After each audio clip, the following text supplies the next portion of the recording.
સાબરકાંઠાના માર્ગો પરથી પસાર થતી દૂધની ટેન્કરોને પોલીસનું સુરક્ષા કવચ. ખેડબ્રહ્મા શીત કેન્દ્રથી પોલીસ બંદોબસ્ત સાથે સાબરડેરી લઈ જવાઈ રહી છે દૂધની ટેન્કરો. રોડ પર ઢોળવામાં આવતા દૂધને લઈ સાબરડેરીના દૂધના ટેન્કર પોલીસ પ્રોટેક્શન હેઠળ. ખેડબ્રહ્મા શીત કેન્દ્રથી સાબરડેરી લઈ જવા રહી છે 7 દૂધની ટેન્કરો. અસામાજિક તત્વો રોડ પર ટેન્કરના ખોલે છે વાલ્વ. છેલ્લા 4 દિવસમાં લાખો લીટર દૂધ રોડ પર ઢોળાઈ રહ્યું છે. આજથી વાલ્વ ખોલનારા સામે પણ થશે પોલીસ કાર્યવાહી.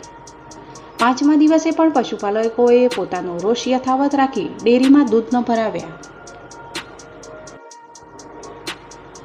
સાબરકાંઠાના માર્ગો પરથી પસાર થતી દૂધની ટેન્કરોને પોલીસનું સુરક્ષા કવચ. ખેડબ્રહ્મા શીત કેન્દ્રથી પોલીસ બંદોબસ્ત સાથે સાબરડેરી લઈ જવાઈ રહી છે દૂધની ટેન્કરો.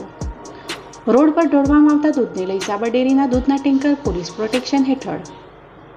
ખેડબ્રહ્મા શીત કેન્દ્રથી સાબરડેરી લઈ જવા રહી છે 7 દૂધની ટેન્કરો.